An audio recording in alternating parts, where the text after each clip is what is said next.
Hello and welcome to episode 497 of the Mark and Me podcast. As always, I'm your host Mark.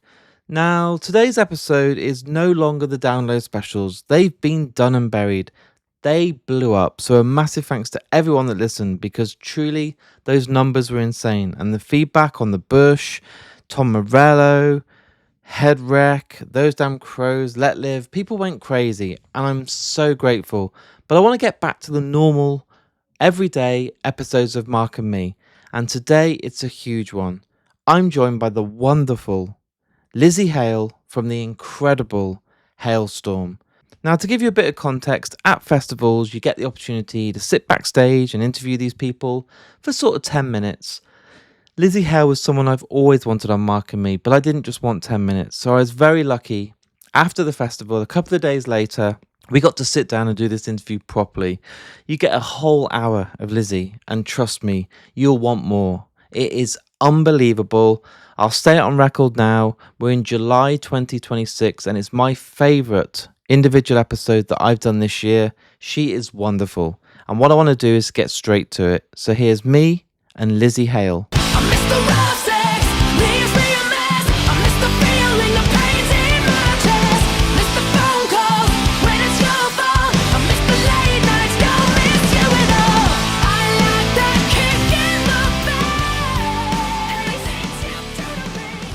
Hey Lzzy, how are you? I'm doing great. Thank you so much for having me. It's an absolute pleasure. I don't know if you've had time and I won't be offended, but the podcast has been going almost 10 years this year. Oh my gosh, congratulations. That's Thank you. amazing. Yeah, so it's an independent podcast. I'm a one-man team, so I don't have this big marketing budget or this. I've started it in my bedroom and I still record in the bedroom, but nearly at 13 million downloads now, so That's insane. Congratulations. That's so thank you. amazing. And honestly, I think it's better, which is like kind of like a one man, Yeah, one-stop shop kind of thing because you can pretty much do whatever you want at that point. yeah. You don't have to don't have anybody else No, be it's like, "Hey, lovely. do you I think haven't this is a got good idea?" adverts all over the podcast. It's not completely, oh, welcome to the Coca-Cola presents. Yeah. I've got By the none of way, that. And I've been able to interview all my idols. I don't just do people in the music industry. I've done actors, directors, poets, authors, bands. So I've had Deftones, Anthony Hopkins, Mads Mikkelsen, wow. Kevin Smith, Aubrey Plaza, like literally the list of all the amazing bands I've grew up Oh, with. It's been brilliant.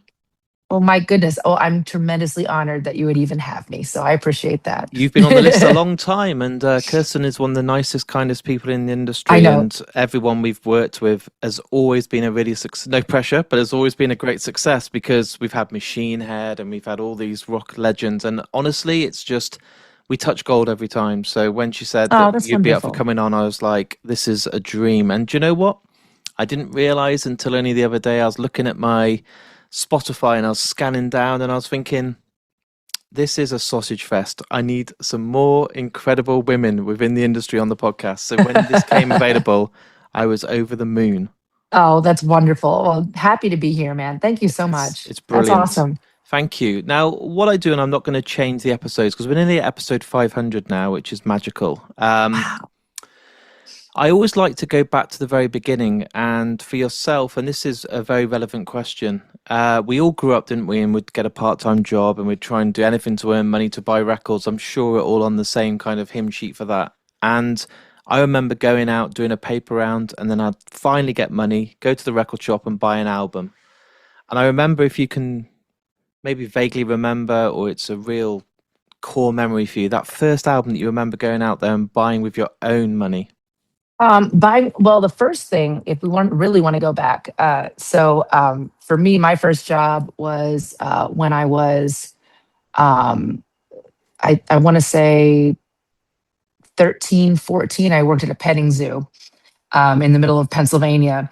So just like cleaning after animals and everything. And it was actually a cassette tape that I bought, and it was Damn Yankees, High Enough. And it's like, and so there was that. And then let's see, the first CD that I bought was Cinderella's Night Songs. Now, this, again, this is in like 97, 98. So, those things were a little bit on discount at that point because grunge had moved in. But yeah, I was quite obsessed with my dad's music at the time, Yeah, and it was one of those things where like, okay, those are the albums that I recognize and that I felt close to at the time. that's amazing. And I think I was born in '82, so I was an '80s kid, and I would have cassettes. And I remember first, I would never claim that I went out and bought an incredible first album. It was Oh something yeah, like Jive Bunny, or it was something really yeah. random, like really, or there's these compilations like Now That's What I Call Music, and it was just loads of Oh yeah, singles and absolutely. one hit wonders. But what I do remember quite distinctively is my friends and their relatives. So they'd have siblings or brothers and sisters that would have cool music that were slightly Mm. older. And I distinctively remember the Appetite for Destruction album, Black, Oh and yes. seeing that drawing of them all as skulls. And they stay with me forever. And I remember those moments of first putting it on and hearing Welcome to the Jungle and all this sort Oh of yeah. stuff. And that's the kind of albums that stay with me even to today when I listen to them. It's not just because they're a great band, it's a trip down nostalgia lane and hearing those memories of being probably stress free as a kid. Oh, absolutely. I ended up buying Heaven and Hell by Black Sabbath, that album, just because of the cover. Yeah. With all this, the angels smoking. I'm like, oh, I remember thinking like my aunt was going to hate that. I love A it. small act of defiance in my younger years. So, when it comes to live music, I tell this story and I've told it for almost 500 times. So, I apologize to the listeners that, like, here we go again, but it's important that I share this with you. So, I was very lucky. My parents took me to Wolverhampton. They dropped me off. I went to experience my first ever live gig. I didn't go and see Battle of the Bands or local bands, and it was Green Day on their Dookie tour. Mm, So the moment I got home, I was, Mum, Dad, I want to buy a guitar. I want to leave school. I want to be a rock star. Billy Joe nice. Armstrong is my new idol. That's all I want to do for the rest of my life. That's it. Obviously, that didn't work out, but that age of being a dreamer and going there and hearing them on stage and the impact of just hearing those songs that I played to death or had seen on MTV too in front of me being played. The hair stuck up on my neck, the rib cage was shaking because of the bass Mm. guitar. Did you have an incredible first moment for live music, or was it one that's a bit of a guilty pleasure, or one that you don't share? And it's definitely a little bit of a guilty pleasure. Also, how I was raised. So up until the time I was about 11 or 12, I was raised in a fairly Christian community. And so we would go to this festival called the Creation Festival out in Pennsylvania, like just the middle of nowhere out in the field. Everybody would camp out, and my family would go every year.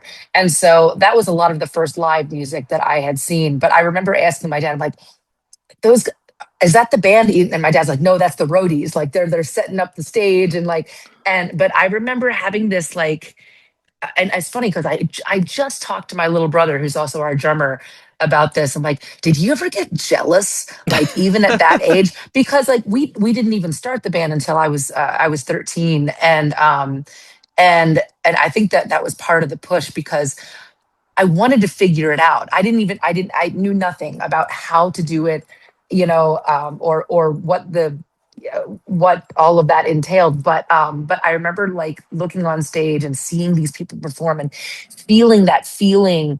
And like you said, like there's a rumbling in the chest, and um, kind of, you just kind of think to yourself like, I wonder if I could ever be brave enough to do that, Yeah, ever be able to get up on stage and do something like that. And so yeah, there was a bit of like jealousy, like, oh, they're doing that, how can I figure this out? So in the next couple of years, my brother and I, we started performing, like, well, playing together, and then we had our first ever show in the summer of '97.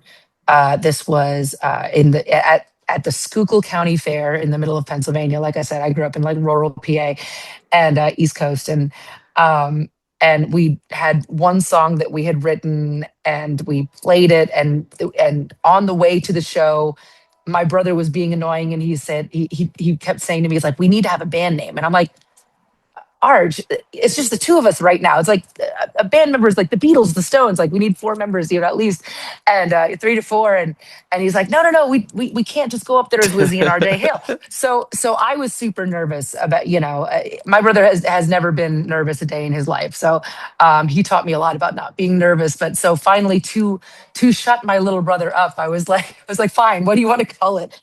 And he's like, well, what about Halestorm? Because our last name is Hale, and some kids at school kind of tease me for that, but I think it's funny. And I'm like, sure, that'll work for today, you know? So, Today only, bro. But today yeah, only, that like, just let me focus.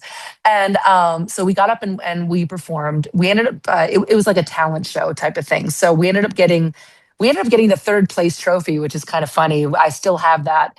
It's right next to our Grammy on the shelf because it's that's that's amazing. just as important, you know? But yeah, like I remember like coming off that stage and literally like shaking and like coming back home and then manifesting like, how do we do this again? Where else can we play?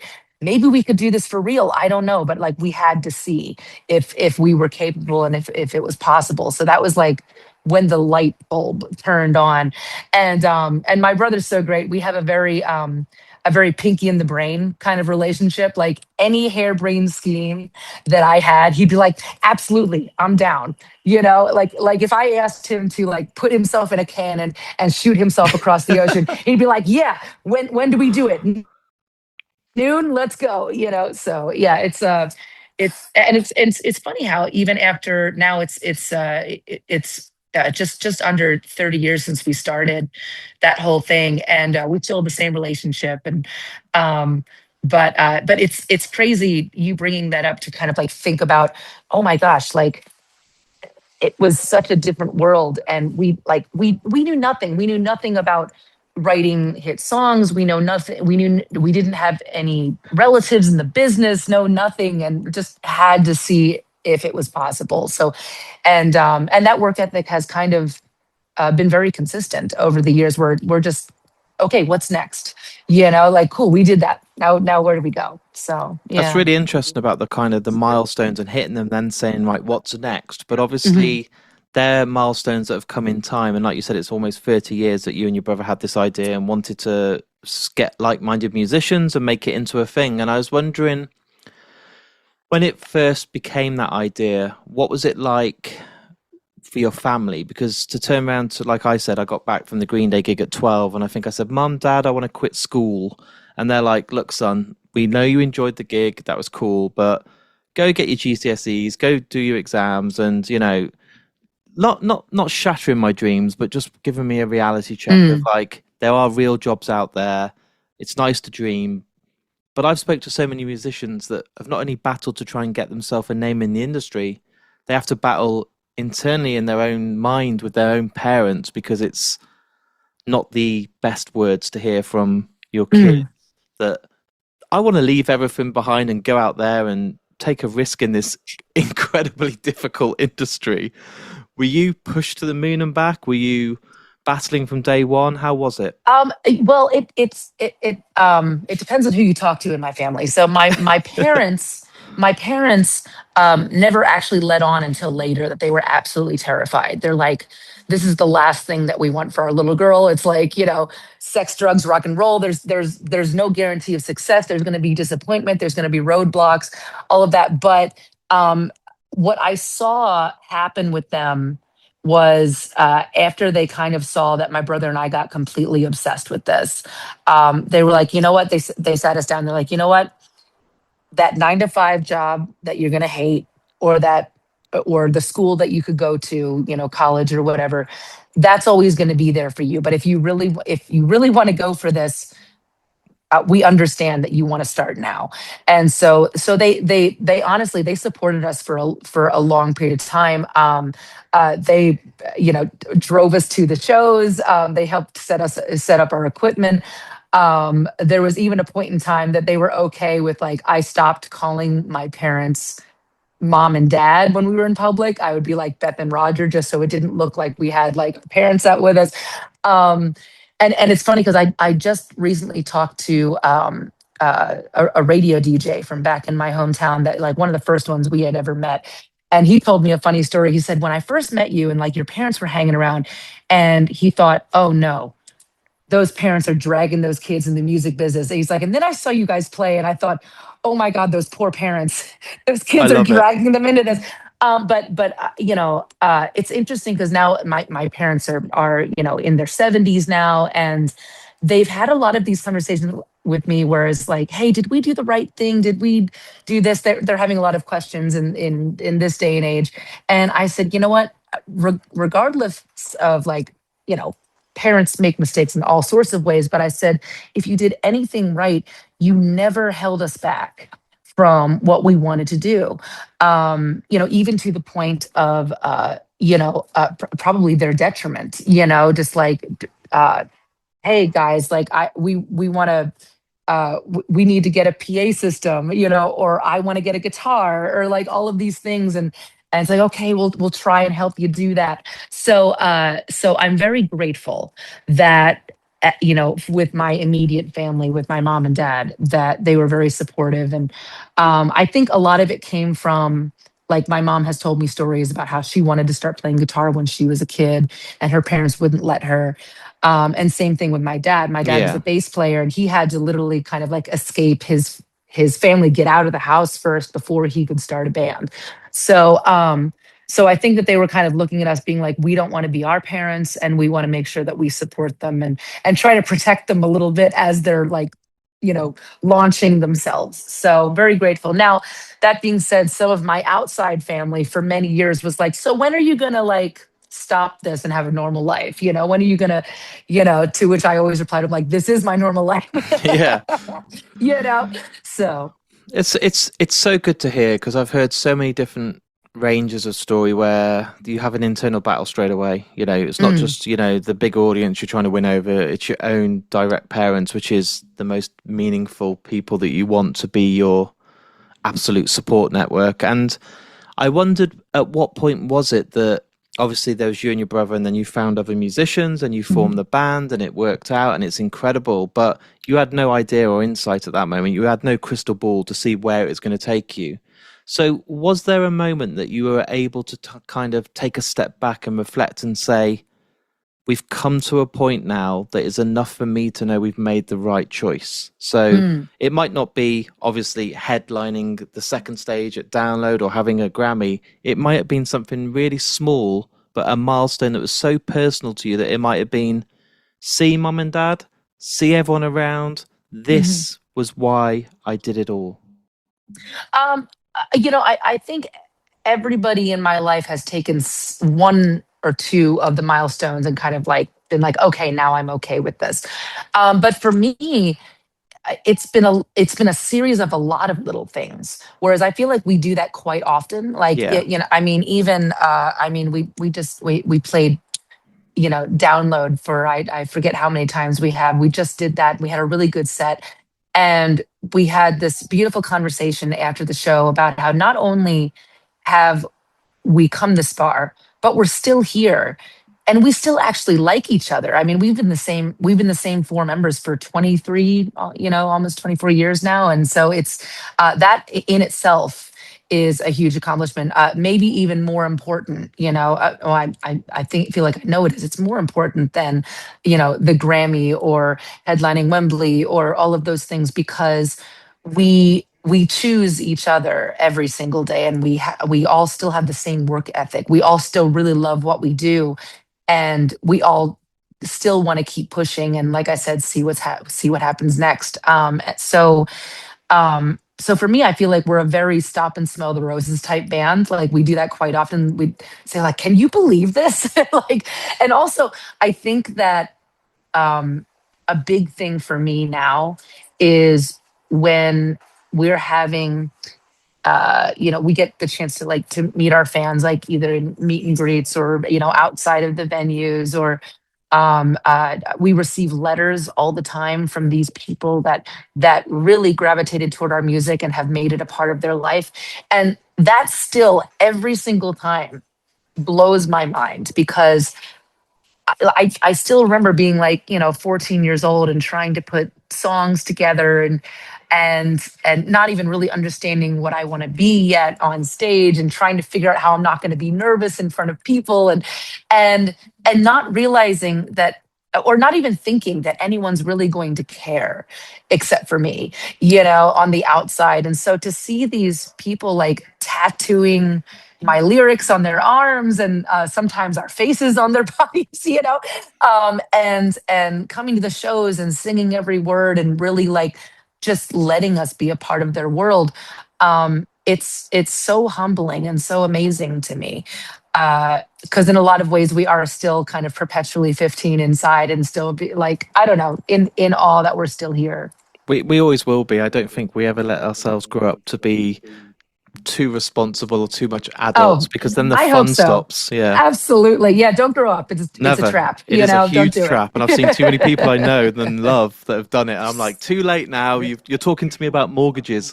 I'm Yeah, done. stop it. Stop So it's it. amazing that you kind of have those moments to reflect and, come together and recognize. Because I think I see too many people, and it's not a negative because I can see how easily it's done.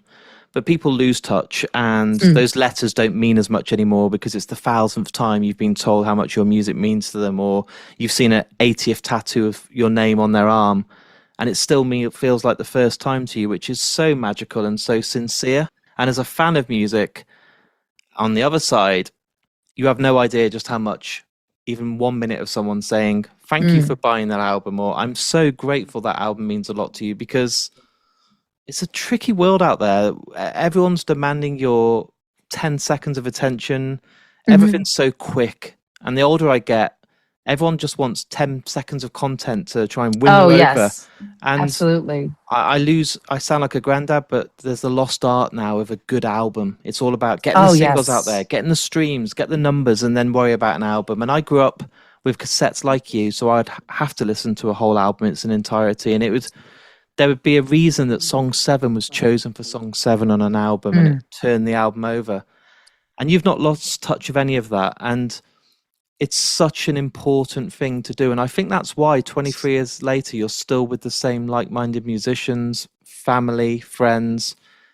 And you probably feel like that set at download last week was the first time you've been on a big stage again. Like the Absolutely. excitement is still as raw as day one. You totally nailed it on the head, because that was what it felt like that at that show. And it was wild too, because I'm like, the weather was nice, and we had a really good set, like, I was there. They've because still got my sweatband on oh, and that's wristband. awesome. Oh, Yeah. that's amazing. That's great. I still have mine in my pocket Yeah. of my jacket. It was one of the best festivals I've been to. It's so cool. And okay, so for instance, I feel like, if I have to kind of analyze it, it's knowing that you're a part of something, and that's what's humbling about it. It's like, there's a connection between you and other people. It's like, you almost like you've found your tribe finally. You kind of feel, you still feel like that teenager inside, but she's like, okay, hold on, like, these people are all like me. There was a letter that I got handed last night. This girl named Ellie, and when we were in Dublin last night, and she wrote me this letter, and she has this. It was like 3 pages long, and with like some pictures and everything from like the first time that she had seen us, and she was telling me about her journey, and she grew up in a crazy household, and has a lot of an alphabet soup of diagnoses, and a lot of PTSD and all that. And she cited one of our albums as the turning point in her life, where she decided that she was going to go to school to become a therapist and help people that were like her and that had her past. And it's like, I don't know, those things just blow my mind. It's like, again, like I said, it's like you did something in your life that touched somebody so deeply that they can pivot and maybe make something beautiful out of something negative. And um and i I feel like that's what it's all about. And it's interesting how she mentions the album, because for me, like what you said, albums are a way, they're a window into my favorite bands psyche and how Exactly they that. work. It's a storyline. It's like reading a book versus reading a headline. It's like you get the full picture, and you understand the roller coaster ride. I don't know. I there's something about that I will I will continue to fight for albums, until they drag me out of this whole thing because it's not cute anymore. Because I love doing that as well. I love, after we get a collection of songs together, being like, okay, so what is this moment in time? We joke about that all the time. It's like, I wonder if that's why they call them albums, because it's just a snapshot of where you're at, and um the lens that you're looking through. And so to be able to kind of put that together as a piece of art, and then push it out in the world, be like, I don't know if anyone's going to relate to this, and then see other people take it and own it, um and I don't know, like, find their own reflection in it, is truly amazing. That's why music is magic. It's so spooky time wise because I was at Download last weekend and I was doing some interviews backstage, and two people that I've been eager to have on the podcast was done in a day. So I got to speak to Gavin Rosdale from Bush Nice. and Tom Morello, obviously from Oh, Rage. that's great. And I sat down with them both, and because they've been so meaningful with the riffs they've written and the songs that have stayed with me since like the age of 14, I didn't fanboy, but I could see that they could see how true their time Mm, meant to me. And weirdly, then when you talked about album being like an album, that's such spooky timing because I said at the end of the interview to both of them, especially Tom, that I look at the podcast now, 9 years later, as photographs. So every episode mm. of this podcast is a photograph that I've taken. Some of them are my favorite photos I've ever taken. Some of them are quite hard to look at. Some of them, I'm happy, they're good, but some of them, like the magic I captured with Tom Morello in his dressing room, are the photos that I will keep forever. Mm. And when I look back and I'm no longer able to do podcasting, or there's something that's taken over the world, so there's no need for people to listen to these interviews. I've got an album now of nearly 500 photographs that are capturing that moment of my life, and I'm letting people in this world have access to my photo library. So I'm It's saying, amazing. here you are, everyone, look at my photos. And that's why on episode 200, I got my dad as the special guest. Oh, that's So, wonderful. everyone was like, are you going to get Robert De Niro? Are you going to get, Bono from U2? I was like, no, I'm getting someone that means even more than that. I'm going to get my dad. Because when my dad passes, that photograph is so sacred that the world can see that photograph. They can listen to it. They can witness it with me. And no one can take it from me. Ah, that's beautiful. So welcome to the photo album, I love that. you know. And you absolutely have your priorities straight as well, with celebrating that with your dad. That's Yeah. that's amazing. And on the subject of download, so I was wondering if you are, and you answered it kind of partly already today, but are you ever able to kind of stand back and yes, you see the letters, yes, you see the tattoos, yes, you see your name going up the poster. So, download years ago, you weren't on the second stage headliner with all these incredible legacy acts below you. Have you been able to see that kind of growth? So, oh God, Mm. there's more people actually at this gig tonight. And do you know what? There's more people singing back to me. And those people at the back of the room, oh my God, I've noticed that, they're buying more t-shirts and I can see my own t-shirts in the crowd. Have you been able to see that kind of, I suppose, the way you've evolved? Oh, absolutely, without a doubt. And it's such a beautiful thing. Because we've been doing this a long time, and the fact that uh, like, I remember, um, with our download journey in the beginning, feeling like you go from feeling like, okay, I have to prove myself within like three songs into the set, to God, make sure that pressure. nobody Jesus. like nobody goes away or whatever. It's like I have to prove myself. That no, it's actually a good pressure. I still enjoy that. And It's just hearing you say three songs. I'm like, even that's less than 15 minutes to yeah, like, well, it's interesting because I know, there's we have this weird, I guess I want to say, mantra, I suppose, in the band. Whereas you need to, but before anybody knew what our songs were, when we first started touring, we had to make moments happen because we can't depend on anyone being like, I know this chorus and I'm going to sing along. And if you don't if you don't at least make like four solid moments in a set, you're not going to get them for life. It's like you can wow anybody once, but let's do it one time, let's do it twice, and a third time. And if you can get a fourth time, then they're going to be a fan for life. And so we kind of figured that out early on. And so yes, putting ourselves under a little bit of pressure, but it's actually some of my favorite things to do, and something that we end up doing to satisfy that itch nowadays. Even though we can now rely on songs, and we have a solid fan base, and we know that there are going to be people there that know who we are, is trying to get on tours that are not necessarily rock and or metal heavy. Many years ago, we went out with a country artist, Eric Church, and Dwight Yoakam, which that was talk about holy crap pressure.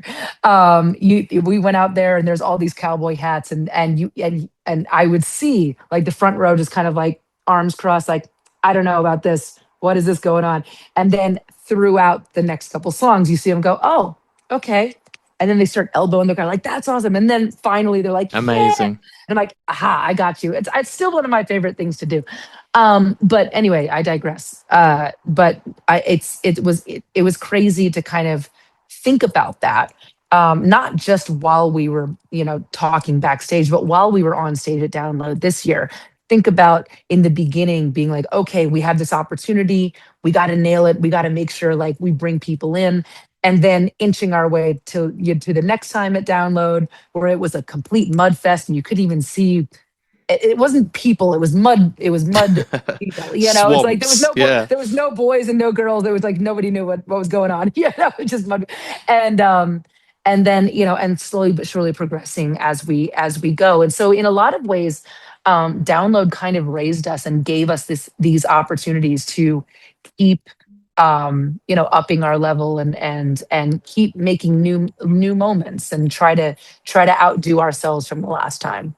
Does your mindset, even though the Opus stage headline, you had, I think, Day to Remember on the Sunday, Architects, and then you on the Friday, do Mhm. you look at that as still, obviously it's the biggest reward you can get on that day because you're headlining that second stage. I think Limp Bizkit were on the main stage. Do you look at it as still an opportunity to be that band that go on a tour with a country and western artist to win new fans, even though there's the legendary status of the festival being a rock and metal festival? Do you look at it as this could be the moment that someone doesn't fancy Electric Callboy or Cypress Hill and walks past us, and who knows, they might just hear a bit of a riff, or they might see me on stage and then go, who the fuck's this? And oh, it's Halestorm. Oh man, I'm going to go home on Monday and get their album. Oh, absolutely. And it's especially with my first love, which is vocals. I try to make sure that there is some shock and awe, and and no pun intended, kind of like a siren call Yeah, happening. So like, yeah. so you can kind of like stop and be like, you. I never want to be background music, I should say. No, no, It's like I don't know. You hear like music that they play in the lifts and the elevators, all that. It's like that's not no. my bag. But I absolutely I do think about that quite often. So that's uncanny that you brought that up. And how do you, as a band or you personally, even try to get the perfect set list? Because I've had bands on that have had three, four, five albums, or 10 albums, and you want to please yourself and the rest of the band members by Mhm. playing songs that mean a lot to you. Any new song is always going to feel exciting because it's not the 100th time you've played it that year. But the person that buys the ticket kind of gets this demand of, well, I want to hear Yeah. the songs. Like, if you don't play the hits, I don't feel you deserve my $60 for a ticket. So you want to please everyone. You want to please you. You want to please your family within the band, the fans, but also I don't think you can ever probably get the perfect set list. It's Oh, I impossible. Absolutely. And we do something interesting. So we when we're on tour, we switch up the set every Yeah. night to keep it interesting for ourselves. We we don't use tracks, we don't use metronome. I'm not miming. There's no trickery, and sometimes we will absolutely go off script and be like, okay, well let's switch this around and do this here now because somebody has a sign, in the audience that they need to hear this song. Can we remember it? That kind of thing. We also do. There are certain sections of our set where we will do kind of a improv Yeah. situation. So it's like, okay, key of A, go, and let's see That's wild. how we can write the train, and it keeps it exciting for us. Now I will say, like, if we are in rehearsal, because we do rehearse quite a lot to keep ourselves, on the same musical, wavelength, and speaking the same language, because if we have even 2 weeks off, we're just like, what's going on? Like, are we doing, what's the intro to this song? I mean, like, it's crazy. So we do rehearse quite a lot. And when we're in rehearsal, like, either in our studio or in production rehearsal, you know, okay, for the umpteenth time, we're doing I Miss the Misery or I Get Off, and it's like, Yeah. oh God, okay, here we go. But when you get on stage, you have to, I feel like, as a musician, you have to realize that the song is no longer yours, it's theirs. So it has nothing to do with your ego or your own satisfaction. Yeah, we'll put things in there, like we'll have new songs or whatever, or we'll rework one of our own songs to make it a little bit more exciting or put a moment into it, to keep it spicy. But I don't. I never tire from our old songs while we're performing on stage in front of people, because it feels brand new every time through them. So I kind of get to live it vicariously through them. It's so interesting. I think word for word almost, you said the same as Brandon Boyd from Incubus, that they Oh, write the nice. songs, they rehearse, they get them in the studio, they demo them, they then record them, they master them. And the moment I think a release day comes up, I think his words exactly were, they are no longer our songs, we're handing them over to everybody. And how significant is that, that you're ready to, I always look at it as like an artist. They're sitting there, they've got their paint, they're painting away, they're drawing a landscape. How many more times can you keep adding to the scenery, or to the sea, or a bird in the background? How do you know when it's time to put the brush down and say, look, I can't add any more grass. I can't make that road look any more like gravel. And I look at it as songwriting. How do you Mm, know when that song is the finished product? Because you could always go in and add an extra harmony. You could get that guitar to sound a bit more beefy. You could get that snare drum to sound a bit more punchy. But it must be almost impossible to say, that's it, the album is done. mm. We have to let it go. Yeah, it's more like a time crunch. It's like, okay, we've been working way too long. We Yeah. got to get. But that's the beauty about live music, because live music is, at least for us, because, like I said, we don't play to tracks. It's an interpretation, of what we did on the album, and it's funny how most times when we start performing them out live, they either get more complicated or less complicated depending on, how it feels live in front of people. It's almost like the audience is the special ingredient, whereas you throw them in and then you get this new perspective that you didn't get in the studio, when you're just kind of Yeah. isolated by yourselves. And so in a lot of ways, there are certain songs where, like, do we really need to, like, mimic that keyboard part, or can it go without it? Or, hey, maybe we need to extend that ending just a little bit more because we didn't actually make that moment in the studio, but it's just screaming for it live every time we play it in front of an audience. So for me, it like the songs are, uh, ever so slightly always kind of evolving, almost immediately after you release an album. um, but but like I said, there's the album, and that is a version, and no matter what, if you want to listen to that version, that is there. But it's really interesting to all of a sudden play something in front of people. Something that we've talked about before is, and we will not do this anytime soon because it sounds, boring for everyone, and also boring for an audience, and also nerve wracking for us. But to try and record like in front with people around, or Oh, like wow. even having some type of fan situation while we're actually doing something in the studio, or at least recording in the studio, because there's something different, about when you're comfortable with your guys, and you're in the studio and you're creating something, versus than what it becomes later, once you add those people in there, and you're being watched and you're being absorbed by these wonderful humans. With that in mind, and that's obviously the most raw you could be and most exposed if you're recording with the people in the room and everything. With that, do you battle with that kind of nerves of going on stage and performing? Because you look at yourself on the download poster with absolute seasoned pros, incredible names. At moments, you must pinch yourself. If I told you, 23 years ago, you'll be on this Oh yeah. stage and you'll be doing this, you'd have been like, fuck off, stop it. Oh, absolutely. So when it comes to the moment of, right, we're going to go and do this, obviously it's in your blood. There was no plan B. It was, I'm going to be in this band with my brother. We're going to get other people in the band, and we're going to go as far as we can. But are there moments when you go, how the fuck do I find the strength today to go on this stage and just turn it on if I'm not feeling it? Oh, of course. Now we do have some tricks that the four of us do, where It's it's gonna called sound whiskey. No. it's gonna sound silly. It's gonna sound silly, but we will literally like run in place and yell as loud as we can, or whatever it is, to kind of like get, if you are in that situation where you don't feel it. Now, as far as stage fright or nervousness, that's different now than it was when I was a kid. When I was a kid, I had to work very hard to like figure out how to look at people and be outward on stage. I call myself a reformed introvert. It's like I psych this band with helping me out with that.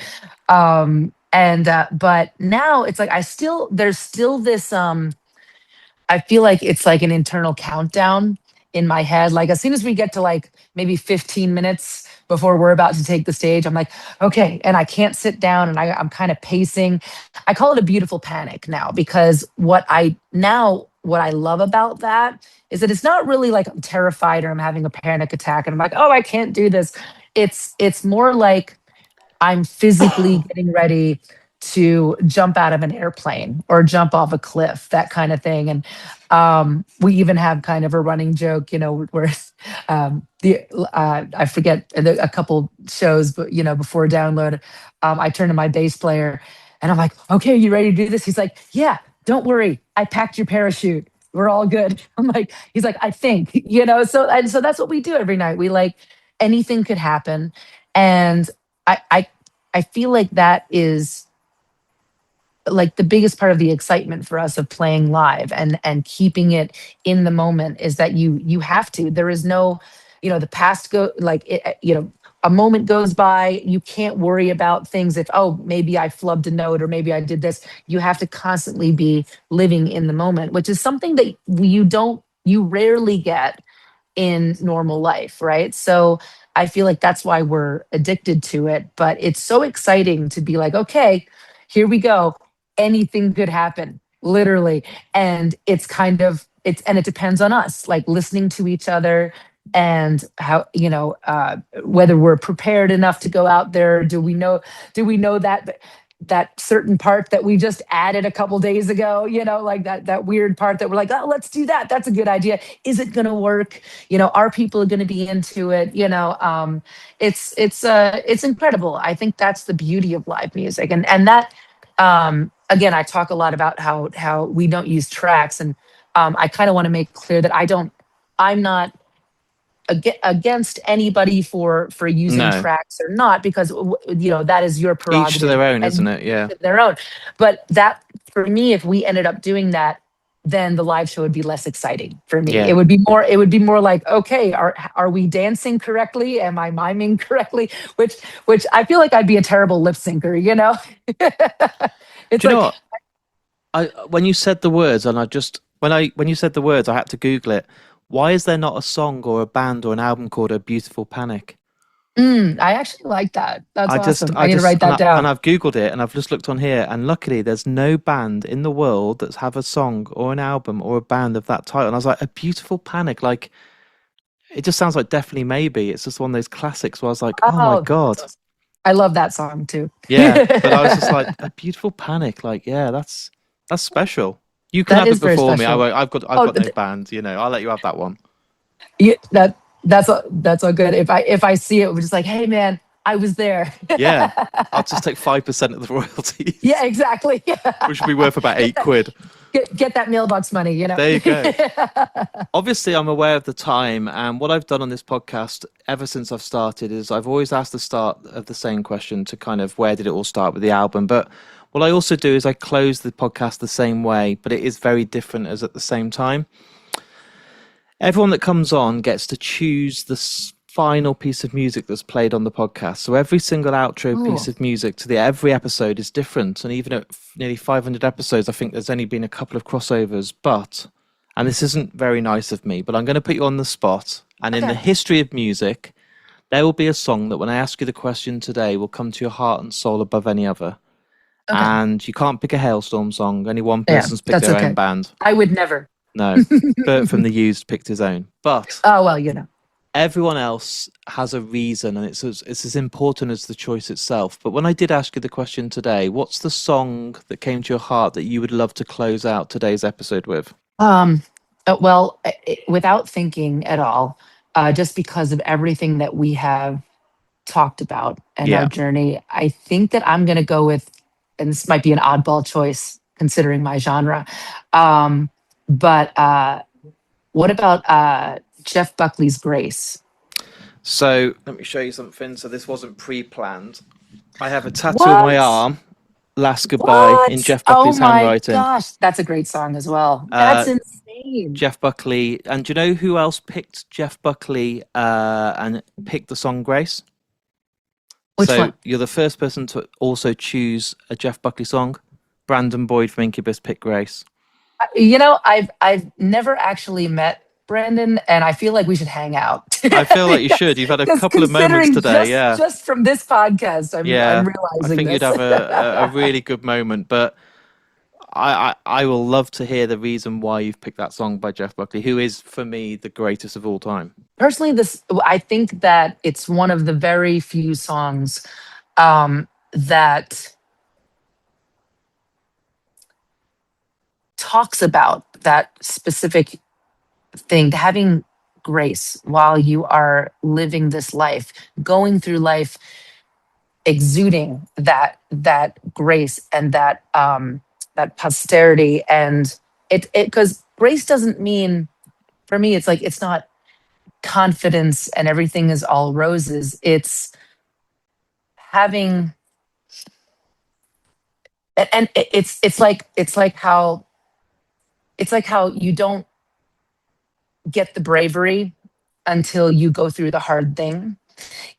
So for me it's like, just that line, wait in the fire. You have to put yourself in that position in order to get on the other side of it, and then realize that you can walk now with grace. It's this Beautiful. it's Yeah. this it's this and it's a conundrum, because you would think that it'd be the opposite way. It's like, oh, I need to be brave enough to walk through that, but that's not the case in this life.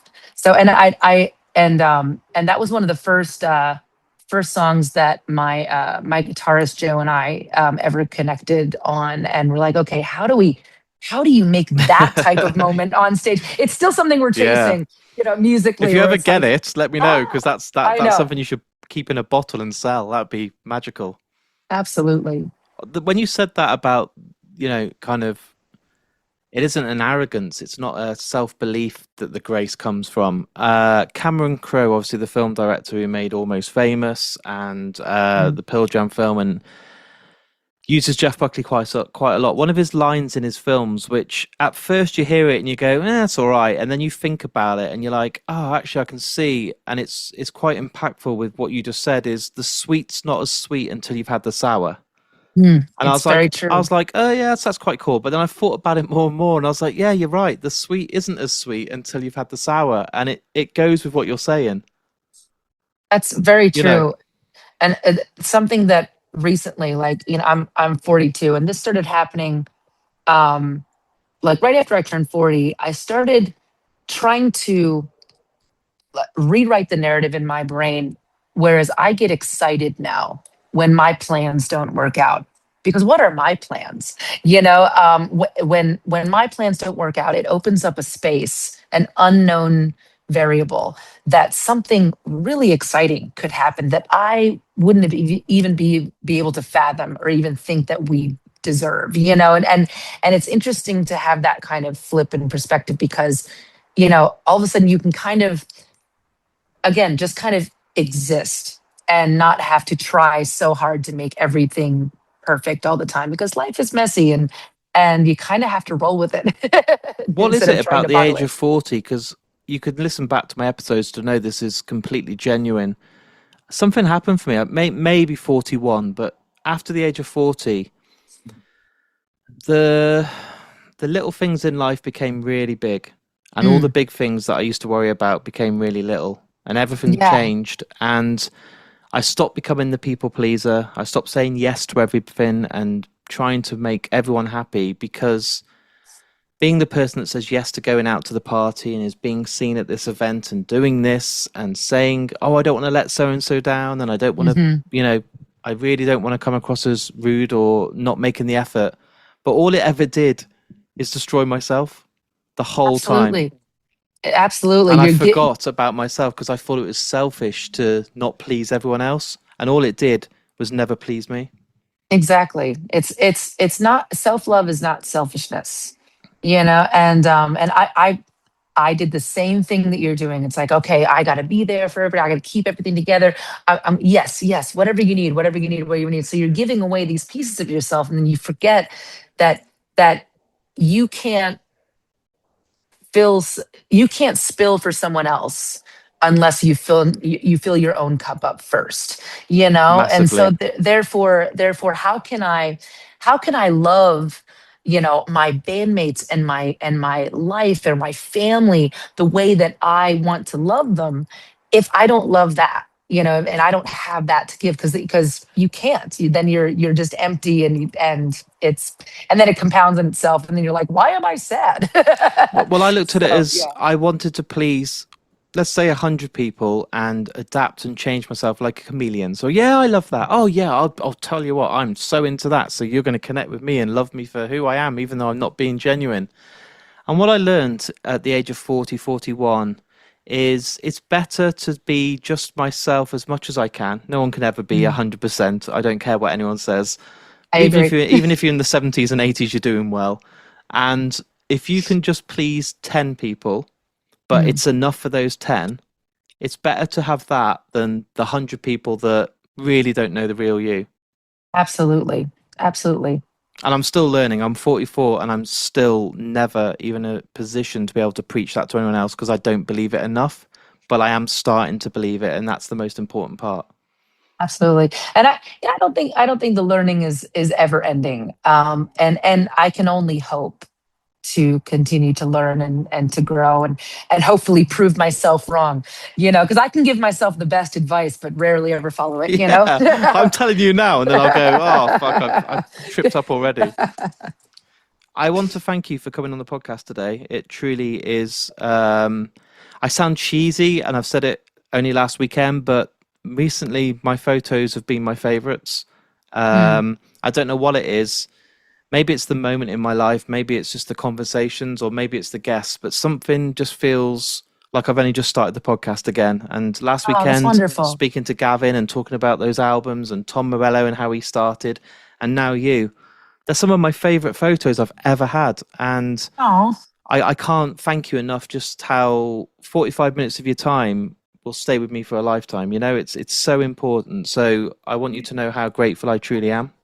well, thank you so much, and I'm so incredibly honored. And you are completely delightful. And we got to hang out sometime. I'm sure we could solve all the world's You know, problems. you know You that know. there will be a festival or there will be some shows. It's just timing at the moment. At Download, I said to Kirsten, I want longer than 10 minutes in a tent with you. And Right. just to be told after 10, 2 minutes of worth of questions, like, come on, you need to wrap it up. And she said to me, I'll sort something out the week after. And I thought, I really hope that happens, because if I don't, I've lost the opportunity of even speaking to you at all. But then it all No, works we got out. you. We sit here at the weekend and it now becomes a magic moment instead of a rushed, oh, that could have been something special. Oh, I completely agree. It's always better to like take the time, you Yeah. know. But So yeah, thank you. it's been an absolute like treat talking to you, and thank you so much for your insightful questions and your willingness to go down the rabbit hole. You Of know, course. And do you know what? I've had Alex Winter 3 times. I've had Neil Blomkamp 4 times. I've had Dustin from Vice 5 times. nice, So you are welcome back whenever you want. awesome. And I feel like today we scratched the surface of probably another couple of episodes in the future. Oh, absolutely. We got to see where we're at in the next chapter too, and Yeah. be like, okay, compare it to this one. Like, oh, you know what I said? That was bullshit. Yeah, I can't believe I You told know what I people I learned didn't now? change. I'm changing all the time. You'll see me, I'll look completely different. I'll be like, yeah, I'm trying to please 1,000 people. That's I will amazing. love you and leave you, but thank you for everything, and good luck with absolutely everything you're still doing, and just keep doing what you're doing, because as long as you never change, it's going to just keep on going where it's going. Well, likewise, darling. Thank you so Perfect. I will much. speak to you soon. Look after yourself. Thank you, Mark. You Take too. care now. Bye bye. Bye.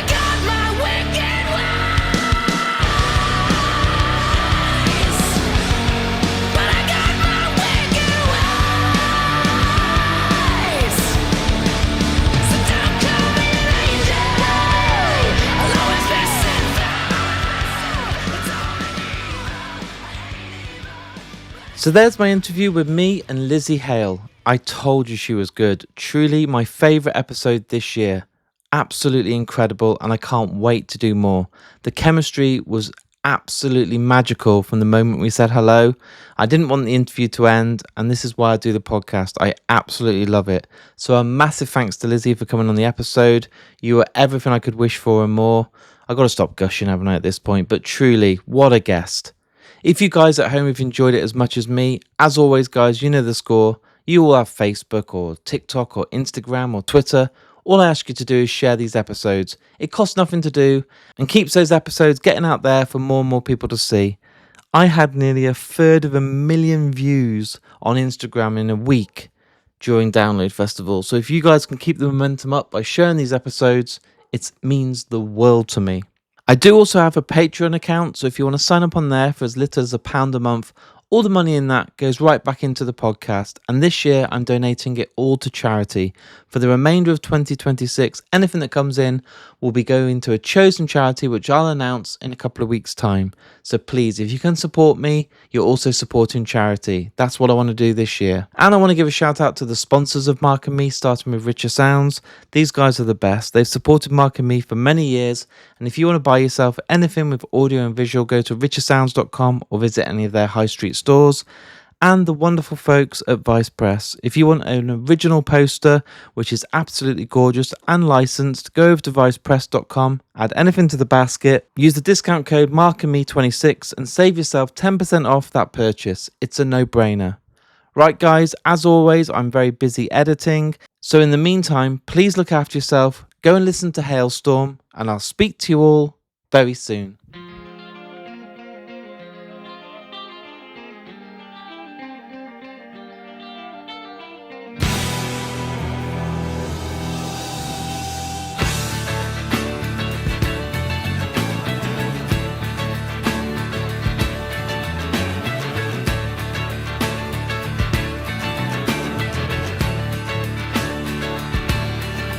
Is the moon asking to stay long enough for the clouds to fly me away?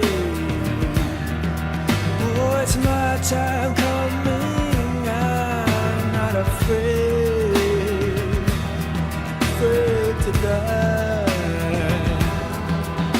My fading voice sings above,